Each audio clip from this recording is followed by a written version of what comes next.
Hey guys, I don't have a whole lot of time to make videos this morning. I tried to do a live stream on YouTube, but it's being difficult, so I decided to do it this way. I'm just going to make the video and then try to upload it and see how that works out. But basically, I have some things to share. So, when I was a student in the 1980s, it was the mid-1980s, around 85, 86. I don't remember the exact year, but I was 7 or 8 years old. I was in second grade at a particular elementary school in Houston, Texas, and there was a teacher, and I'm just going to call her Miss T because I don't want to open myself up to some kind of slander lawsuit. Even though everything I'm going to say is true, I just don't want to give her or her family some excuse to, harm my life again somehow, right? So she was a very strange teacher in a lot of ways.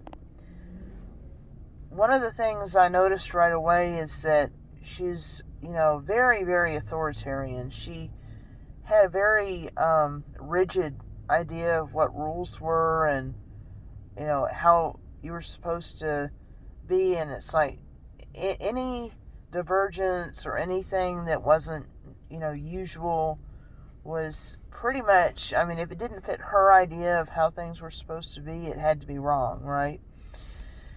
And she had some really strange, deficits that you wouldn't think that a teacher would have. For example, she would use words like ain't, and one time we brought in she told us to bring in cutouts of animals from the newspaper, and or pictures of animals, and we were going to put them up on a board, and on one side was going to be animals that laid eggs, and on the other side was going to be animals that didn't lay eggs. Well, I had brought in a cutout of a squirrel, and so we were supposed to put them all in a pile, and then a boy picked up the picture of the squirrel I had brought in, and so he took it and he put it on the side that laid eggs. And I said, no, that's wrong. Squirrels don't lay eggs. They're mammals, and they don't lay eggs. That one should go on the side that doesn't lay eggs. And the teacher didn't seem to know this. She gave me this really nasty response and said something about, well, they make nests in trees, don't they? So this just gives you kind of a background of how this teacher was. So she wasn't very bright, and she had this really weird way of, interacting with people, which I don't even think it's good enough to say it was weird. It was downright toxic. So there's several stories I actually want to share about her, and I'm going to try to share these stories not so that people can feel pity or so that people can act like, oh, I'm so sorry or anything like that. No. It's so that you guys can understand that bullying doesn't just happen from child to child. A lot of times bullying can happen from a teacher to a child, or it can happen from a school administrator to a child. So this is why I'm going to share some of these stories, because she was really an evil person. And I hope today, I know where she lives. And I know that she's retired now and she's not working with children and stuff. So I'm content to leave things lie. But I don't want her harassed. If anybody somehow figures out who she is, I don't want her harassed, okay? Just leave her alone. But,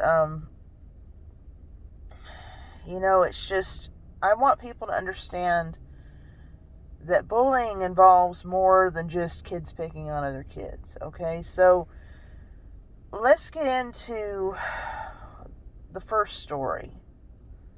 So this isn't, the whole picture or anything, but this just will give you an idea of what kind of person she was. So she decided that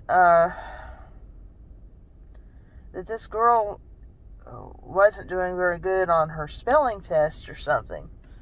And it was a little Hispanic girl. I think the girl's name was Elizabeth, but I'm not 100% sure about that. Like I said, this was over 30 years ago. So, anyway, so let's just go with that. Elizabeth was in the class, and she was a little Hispanic girl. And she was really sweet. I mean, I got along with her okay and everything. And she seemed like a nice girl and everything. But she really didn't know how to spell very well, and I think it was probably, and with the perspective of adulthood, I can look back and say, well, she probably had English as a second language. So, I mean, it wasn't really her fault. I mean, she's doing really well to even be able to speak English, considering, we were about 7 or 8 years old at the time, and that was her second language, most likely, is English, and so she wasn't very good at spelling, and that wasn't really her fault. And especially in the learning environment we were in, a so-called learning environment. Anyway, so Miss T said something about, well, if you don't do better on your spelling test, then you're going to get kicked out of school. And when you get kicked out of school, your parents are going to go to prison because you're a truant.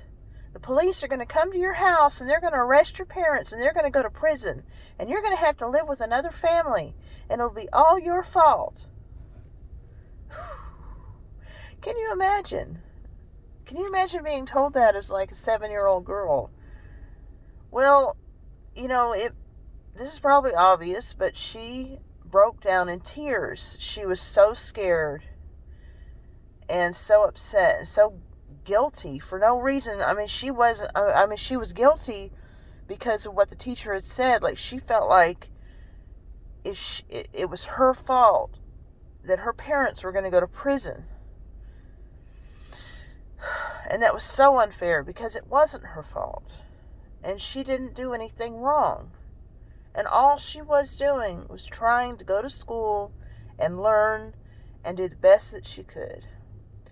And rather than doing what a real teacher would have done, which is to help her and maybe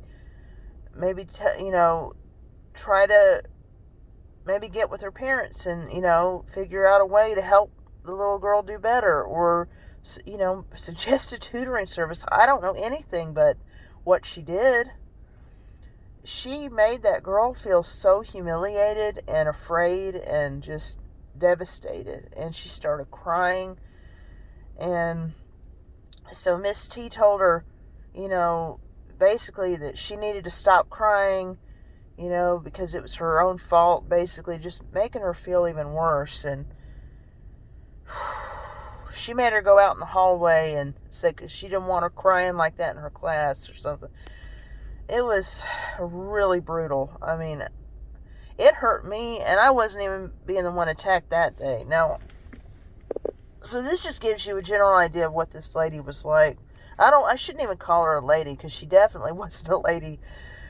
But just to give you an idea, this is the kind of person we're talking about. Now, when you think of bullying, you probably think of another child, making fun of somebody for getting the spelling word wrong or something. You would never expect a teacher to do that to a child. I mean, to just not only was she making her feel bad about the spelling test, she told her that her parents would go to prison and it would be all her fault and she would have to go live with another family.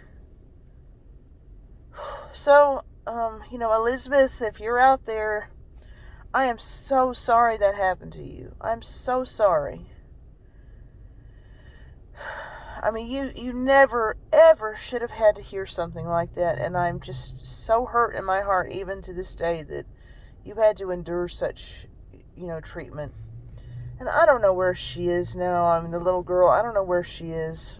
She's probably in her 40s now, like I am. And, I hope she's doing well, and I hope she was able to move past that. But, I mean, no child should be treated that way. No child.